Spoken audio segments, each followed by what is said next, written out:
جی السلام علیکم ناظرین، میں ہوں زاہد انصاری اور پروگرام ہے میں اور میرا شہر۔ جیسا کہ آپ جانتے ہیں کہ اس وقت میں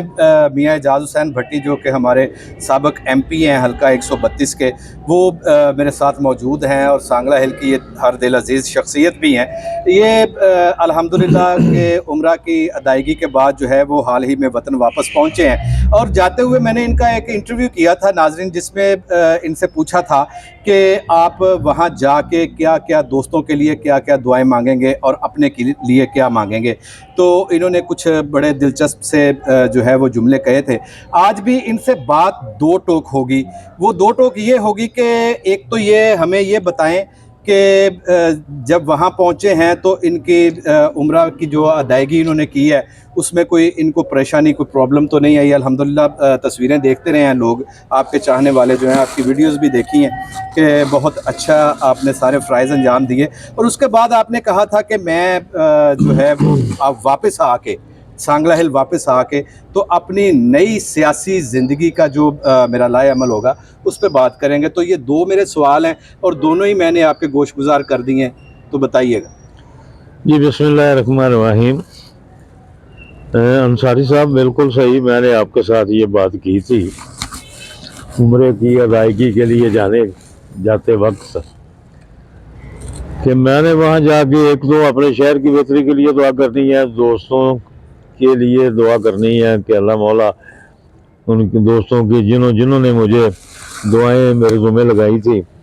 تو میں نے ادھر جا کے یہی دعا کی ہے کہ اللہ تعالیٰ ان کی پریشانیاں ختم فرمائے، ان پہ اپنی مہربانی فرمائے۔ دوسرا میں نے یہ کہا تھا آپ کو کہ میں نے جا کر اپنا کفارہ یہ بھی ادا کرنا ہے کہ میں نے جو پچھلے 5 سال چودھری صاحب کے ساتھ نکالے ہیں اس کا میں نے کفارہ ادا کرنا ہے۔ الحمدللہ میں نے وہ کفارہ ادا کیا ہے، اور جیسا کہ میرے دوستوں کو پتہ ہے مجھے چودھری صاحب نے جواب نہیں دیا، چودھری صاحب کو جواب میں نے دیا۔ تو جواب کس لیے دیا ہے؟ جواب صرف اس لیے دیا کہ چودھری صاحب کے دل میں اور دماغ میں اپنے کسی ساتھی کی عزت جو ہے وہ نہیں ہے۔ وہ سمجھتے ہیں کہ صرف ایک میں ہی عزت دار بندہ ہوں، باقی سب جو ہے وہ ایسے ہی پیدل پھر رہے ہیں۔ اور اس میں سب سے جس چیز کو میں پن پوائنٹ کروں گا وہ یہی ہے کہ جب رانا ارشد صاحب کے ساتھ صلح کی بات ہوئی تو مجھے انہوں نے کہا جی پہ ٹھیک ہے آپ اسے بلائیں تو بیٹھ کے صلح کرتے ہیں، لیکن جب رانا صاحب کو میں نے بلایا تو انہوں نے ٹھوک کے جواب مجھے دے دیا کہ میں اس کے ساتھ صلح نہیں کرنا چاہتا۔ بہرحال اس کا نتیجہ یہ ہوا کہ میں بھی ہار گیا، چودھری صاحب خود بھی ہار گئے، اور رانا ارشد صاحب بھی ہار گئے۔ چلے یہ تو بات ہو گئی کہ ان کی جو لوگوں میں پاپولیرٹی ہے، وہ جس طرح سے لوگوں کے ساتھ ان کا رویہ ہے یا جو آپ کے ساتھ رہا۔ چلیں اللہ کرے کہ آپ کی سیاسی بصیرت جو ہے وہ اسی طرح جگمگاتی رہے اور آپ لوگوں کی خدمت اسی طرح کرتے رہے ہیں۔ ماشاءاللہ آپ کا ڈیرا جو ہے وہ بھی شہر کے درمیان میں موجود ہے۔ تو دوسرا میرا جو سوال تھا اس کے حوالے سے آپ کیا کہیں؟ ہاں میں نے یہ بات کی تھی کہ جب واپس آؤں گا میں اپنے دوستوں سے مشاورت کروں گا، مشاورت کے بعد فیصلہ کروں گا۔ تو میں آنے کے بعد ابھی تک دوستوں کے ساتھ رابطہ میں نہیں آیا، وہ اس لیے بھی نہیں آیا کہ ابھی فوری طور پہ انتخاب تو ہے نہیں کہ 2 مہینے بعد یا 6 مہینے بعد کو الیکشن جو ہے وہ ہونے جا رہے ہیں۔ تو میں اسی وجہ سے چپ کر گیا تھا کہ چلو ابھی کیونکہ کافی ٹائم ہے الیکشن میں، تو چلو پہلے ایک دفعہ دوستوں کو ملوں گا، پھر اس کے بعد میں سارے دوستوں کو یہاں اپنے ڈیرے پہ بلاؤں گا، دعوت دوں گا، اور ان سے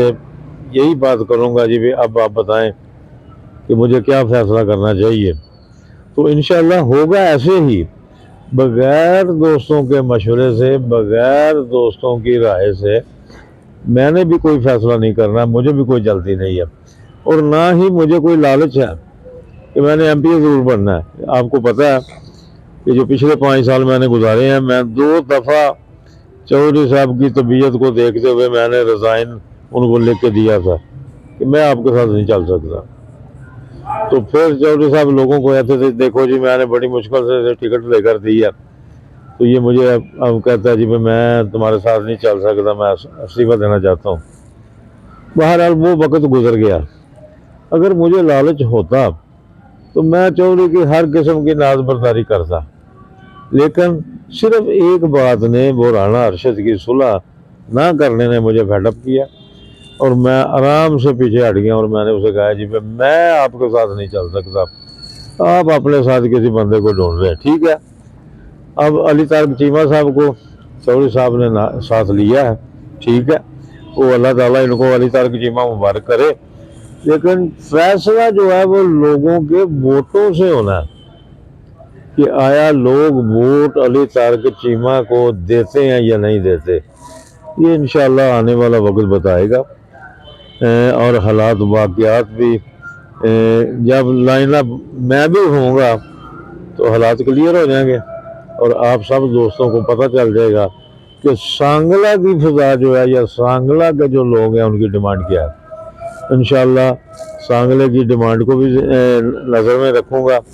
اپنے دوستوں کی رائے کو بھی نظر میں رکھوں گا، پھر اس کے بعد کو فیصلہ کروں گا، اور انشاءاللہ جو بھی فیصلہ ہوگا اچھا ہوگا، سانگلے کے لیے اچھا ہوگا انشاءاللہ۔ جی ناظرین، آپ نے میاں اعجاز حسین بھٹی صاحب کے خیالات سنے ہیں، مجھے اس کا فیڈ بیک دیں، آپ میرے اس ویلاگ پہ کمنٹس کر کے بتائیں کہ میاں صاحب کو اللہ تعالیٰ زندگی تندرستی دے، اور وہ اسی طرح اپنا جذبہ لیے رہیں کہ لوگوں کی خدمت جو ہے ان کا وتیرہ رہے۔ بہت شکریہ، اللہ حافظ۔